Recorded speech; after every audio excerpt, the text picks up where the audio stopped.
Last August, I stood in a nursery parking lot with $200 worth of perennials in my car, drove home, unloaded every pot, and walked straight past a butterfly bush so overgrown it was practically falling over itself. I could have taken 20 free cuttings off that one plant. 20. And I had just spent $200. That was the last time I did that.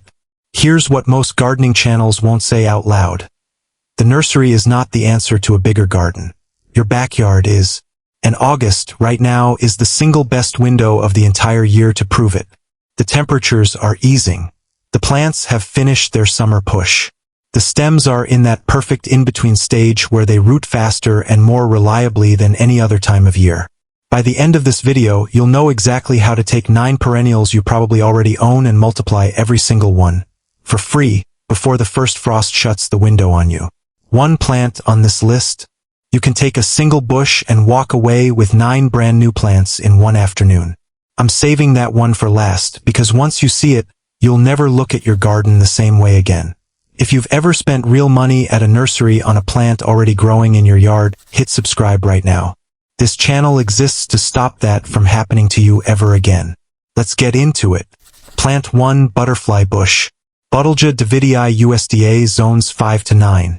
Walk out to your butterfly bush right now if you have one, and really look at it. By August, most are enormous. Woody at the base, new growth shooting in every direction. Some stems still flowering. Some already done. Most gardeners look at that and think, I need to cut this back. What I want you to think instead is, I need to harvest this. Here's exactly how. Find a stem that isn't currently flowering, about 4 to 6 inches long, with a little flex when you bend it. Not completely rigid. Not soft and floppy. That in-between feel is called semi-hardwood, and it's the sweet spot for rooting. Cut just below a leaf node. Strip the bottom leaves, and press it into moist well-draining mix. Keep it out of direct afternoon sun. Keep the soil consistently moist, never soggy. In 3 to 4 weeks, you'll have roots. Here's what that actually means at scale. One mature butterfly bush in August has enough viable cutting material to give you 10, 12, sometimes more rooted starts by next spring. That is the plant from the title. That is what 10 free plants from one bush actually looks like. One honest note before we move on. If you're in parts of the Pacific Northwest, butterfly bush is flagged as invasive in some areas. Worth a quick check with your local extension office. If it is, sterile non-seeding cultivars are widely available. You don't have to give up the plant. Just choose the responsible version. How much money have you spent at a nursery so far this year? I'll go first. Before I changed how I do this, it was over $300. Tell me your number. Nobody here is judging. Plant 2 Russian Sage. Salvia yangii USDA zones 4 to 9. By August, Russian Sage looks like it has given up on being a garden plant and decided to become a small purple flowering hedge that answers to no one. It flops. It sprawls. It waves in every direction. Most gardeners look at it and think, I'll deal with that later. Deal with it now. Those sprawling stems are exactly what you're looking for. Take a softwood cutting 3 to 4 inches from new growth near the base. Not the old woody stuff higher up. Strip the lower leaves. Dip the cut end in rooting hormone here because unlike butterfly bush, Russian sage benefits from it. Press into moist well-draining mix, cover with a humidity dome or clear plastic bag, and wait 3 to 4 weeks. Now, I'm going to be straight with you. Russian sage has a lower success rate than butterfly bush. 60 to 70%, not 90. That is not a reason to skip it. That is a reason to take more cuttings than you think you need. Start with 8. If 5 root, you still have 5 free plants. That's not failure. That's propagation math, and it's how every serious gardener I know operates. The color of Russian sage in late August, that soft blue lavender, is one of the most underrated sights in an American garden. And when you grew it yourself from a cutting you took with your own hands, it hits differently. If you've ever grown something from nothing, you know exactly what I mean. Plant 3 Perennial Salvia. Salvia nemorosa USDA zones 4 to 8. How many times have you bought perennial salvia at a garden center in the spring? Once? Twice? Every single year because you weren't sure if yours came back? Perennial salvia is one of the top-selling plants in American nurseries every spring. And the reason most people keep buying it isn't because it dies. It's because they don't know it can replace itself indefinitely, for free, starting this August. Here's how. After salvia finishes its first big bloom flush, and by August most of yours has, look at the base of the plant. You'll see new stems pushing up from the bottom. Fresh, green, not woody. That's exactly what you want. Take a cutting 4 to 5 inches long, strip the lower leaves, and press it into a moist potting mix. Now here's the one detail that separates a good salvia cutting from a rotted one. Instead of watering directly into the soil, mist the cutting itself lightly. In humid August conditions, wet soil around the stem base is where rot starts. Mist the leaves. Keep the soil barely moist. You'll dramatically cut your losses. Roots in 3 to 4 weeks. A fully established salvia plant ready to go in the ground before frost. One that costs you nothing but 20 minutes on an August afternoon. I want people to actually argue with me on this. Is perennial salvia a filler plant? Or is it a feature plant that deserves to be the star of a bed? I have a strong opinion. I have a feeling this comment section is about to be divided. Tell me where you stand. And if you're still not subscribed, think about what this information is worth. You buy salvia once at $5 or $6 a pot. You learn to propagate it and you never buy it again. The subscribe button is right there. It's free. Quick question, how many times have you replanted the same tomatoes, the same basil, the same peppers? Every single spring? Same cart, same garden center, same cycle. What if you only had to plant it once?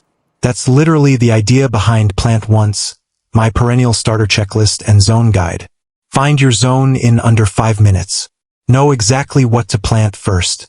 And build a garden that comes back year after year, without you lifting a finger every spring. Plant it once. Harvest it for years. Links in the description, or scan the QR code on your screen to get your copy right now. Let's stop starting over. Plant 4, coneflower/echinacea. Echinacea purpurea USDA zones 3 to 8. Here's something almost every gardening book gets wrong, and it has cost gardeners years of weak blooms and overcrowded beds. They tell you, don't disturb an established perennial clump. Leave it alone. Let it do its thing. For coneflower, the exact opposite is true.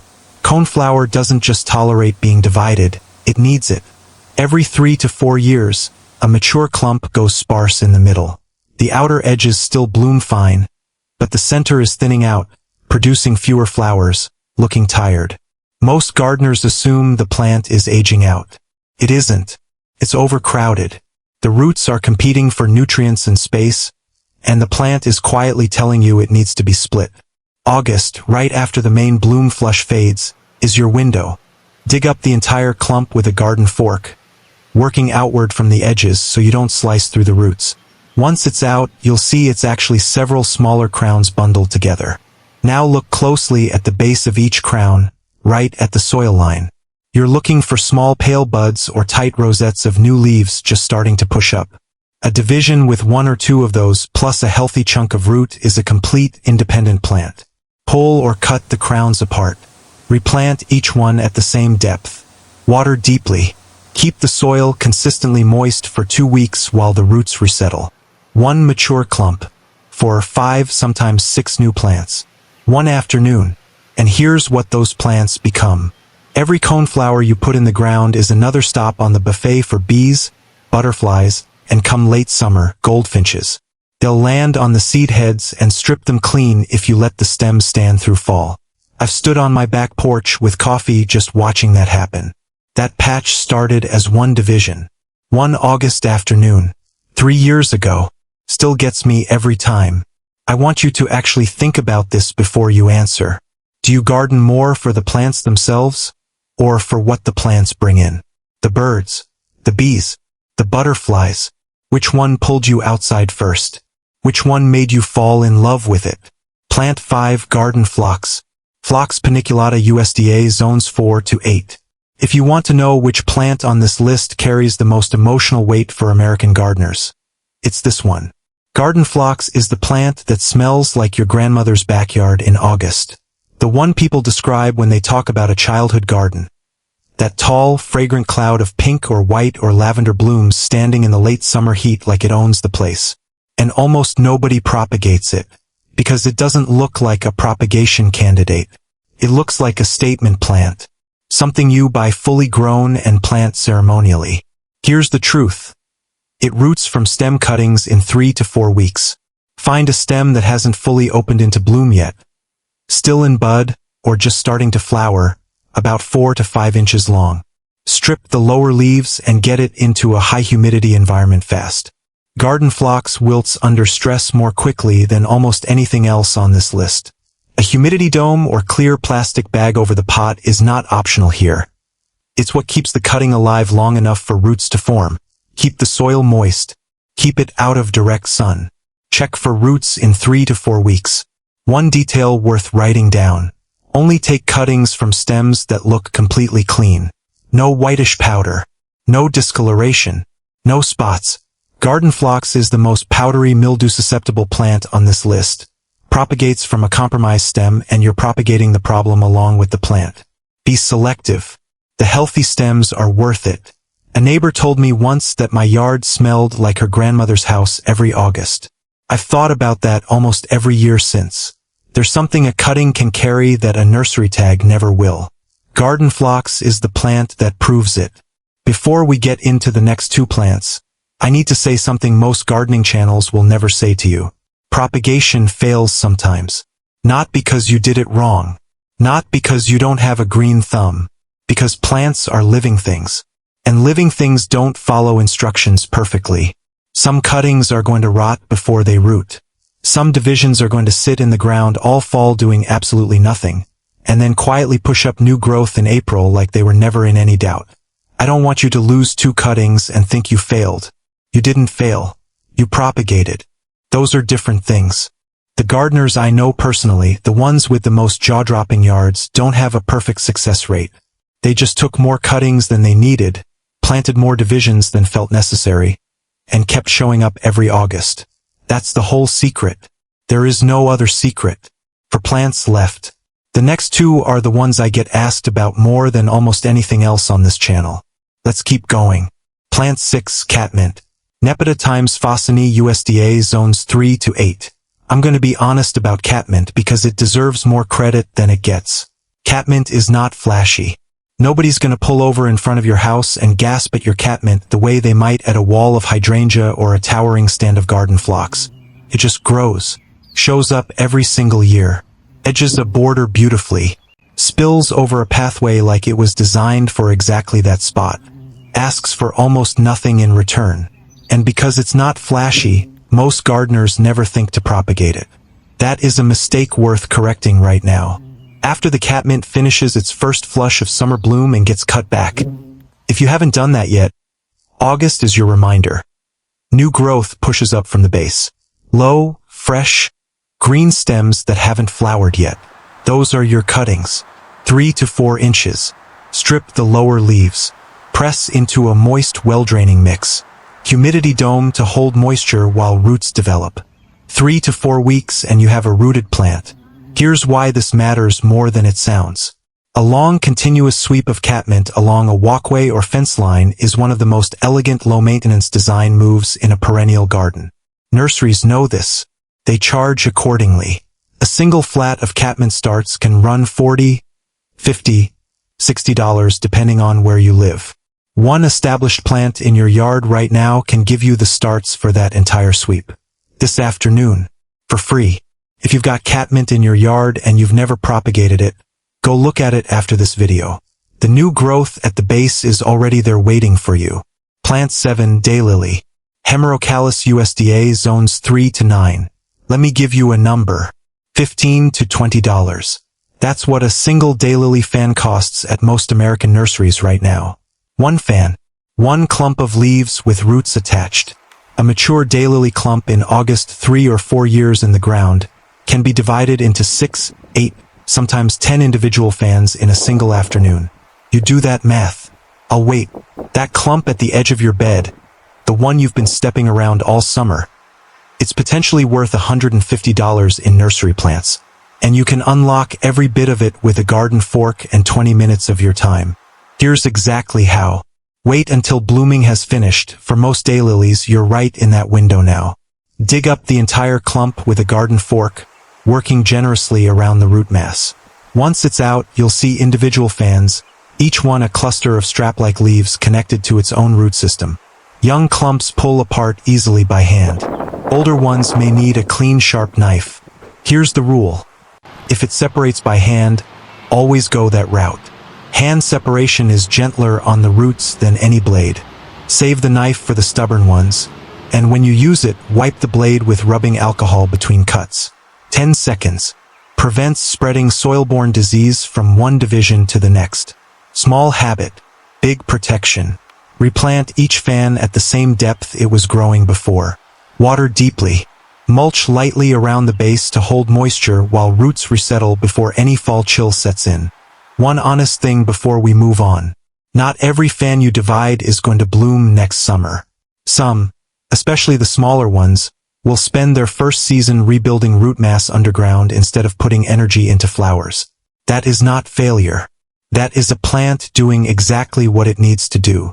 By the second summer, you'll have a full blooming daylily completely indistinguishable from one you'd have paid full price for at the nursery. And occasionally, not always, but occasionally, a division surprises you.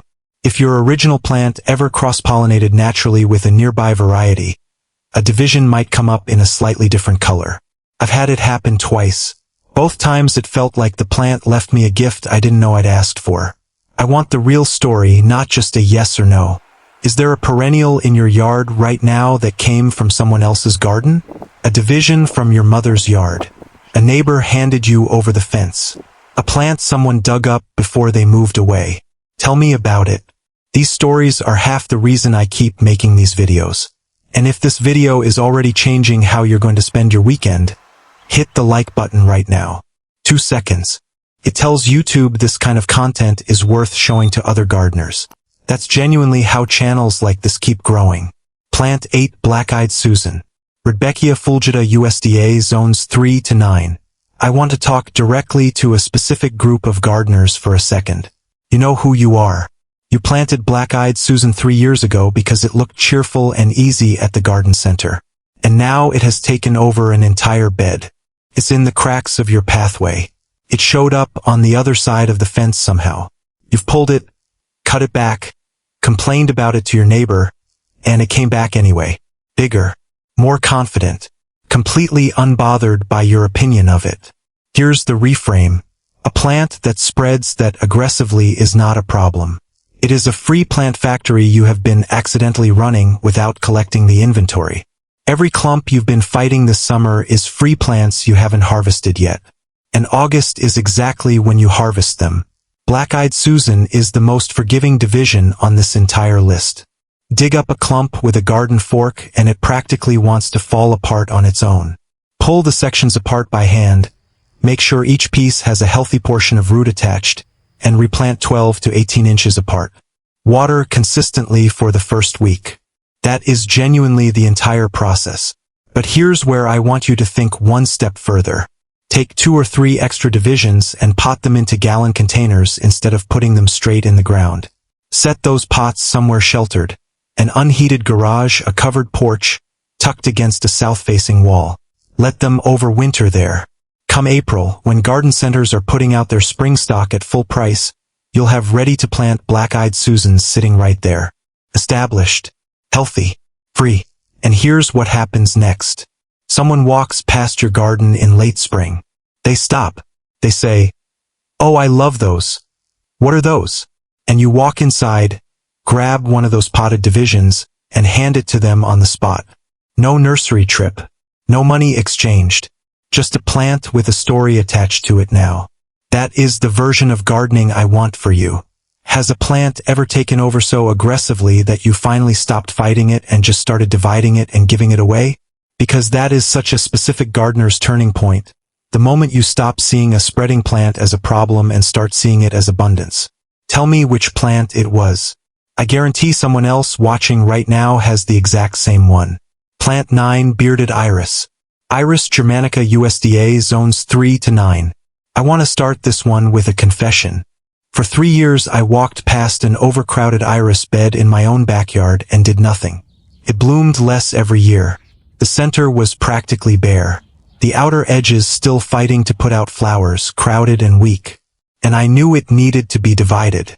I just kept walking past it because cutting into that established clump felt wrong. Like I might damage it. Like I might do it wrong and lose the whole thing. What I actually lost was 3 years of free plants and 3 years of better blooms. I don't want that to be your story. Bearded iris grows from rhizomes, thick horizontal structures that sit at or just above the soil surface. You can actually see them, which is part of what makes iris division feel unfamiliar.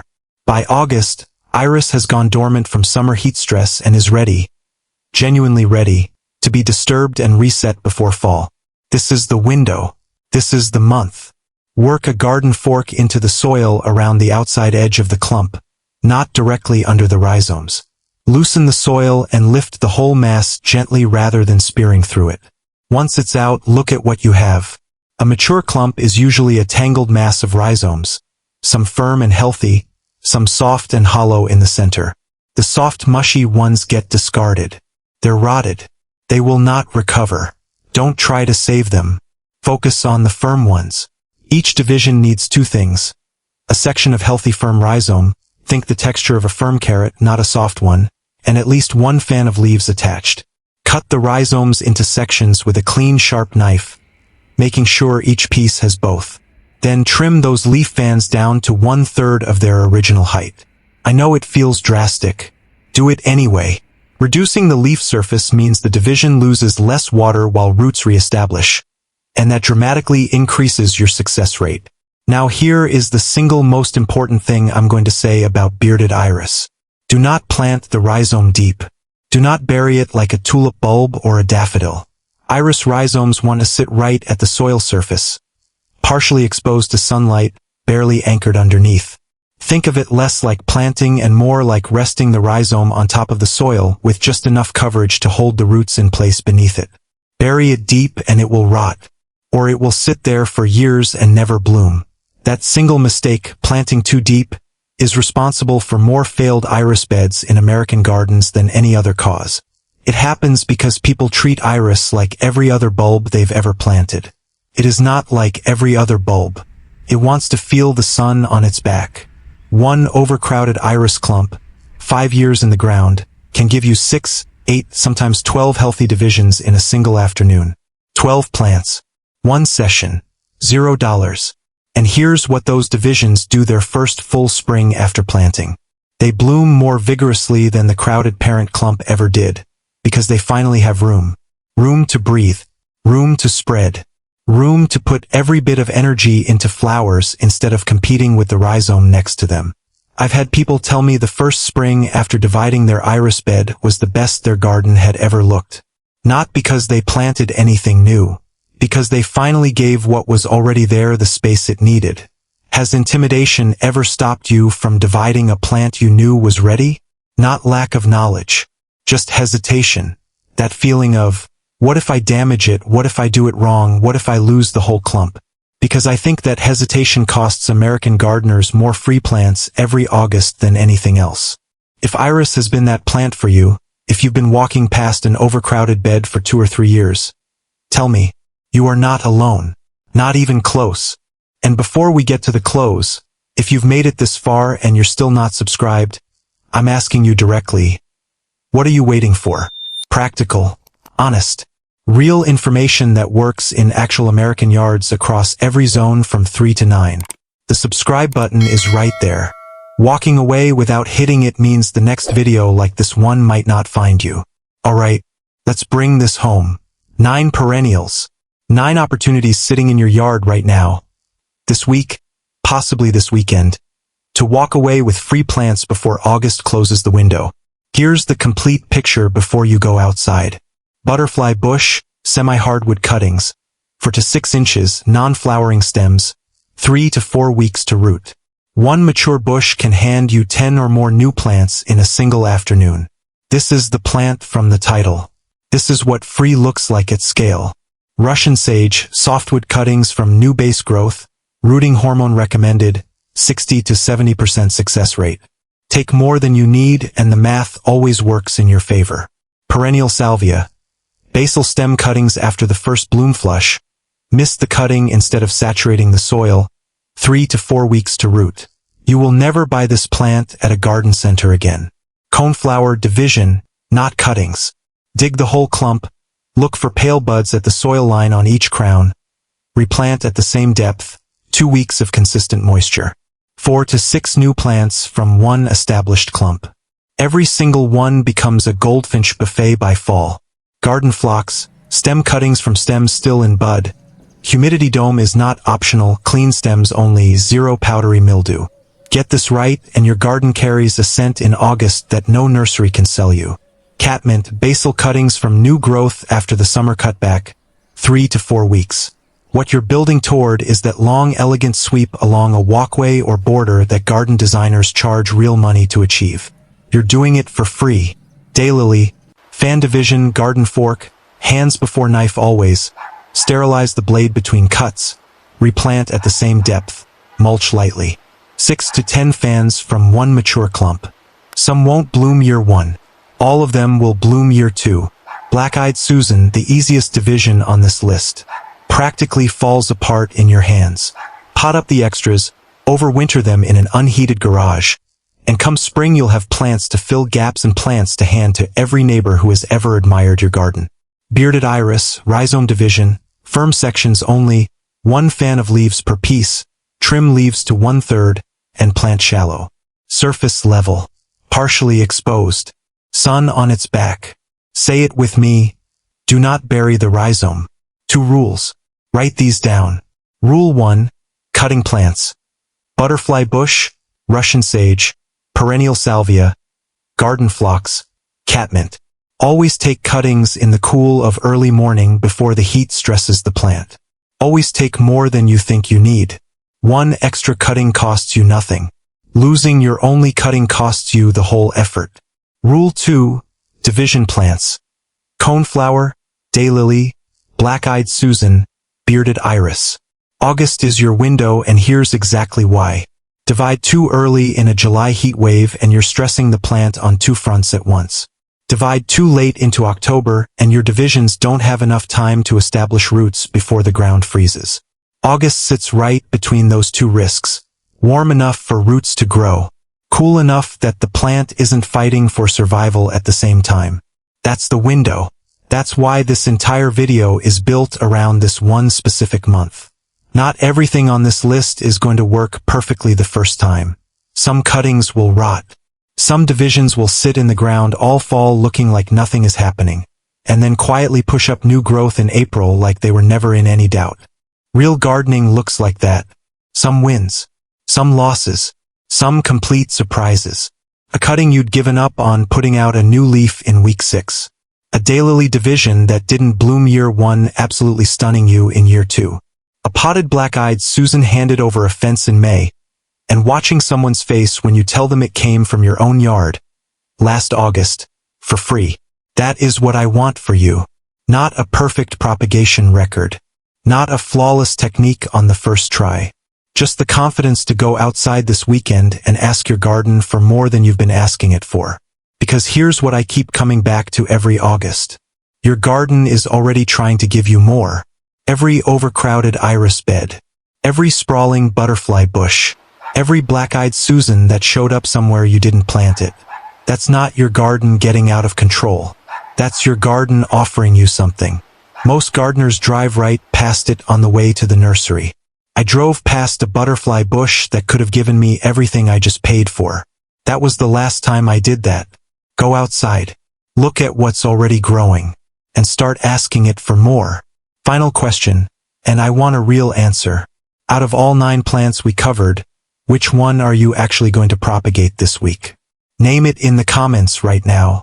Because naming it out loud, even in a comment section, is one of the most effective ways to make sure you actually follow through instead of letting this become a video you watched once and forgot about by September. If this video just saved you $50, $100, maybe $150 in nursery purchases this season, you already know what I'm going to say. Hit subscribe before you close this tab. 2 seconds. Costs you nothing. And it means the next video like this one lands directly in front of you instead of you searching for it 6 months from now. Hit like if you learned even one thing you didn't know before you clicked. One thing.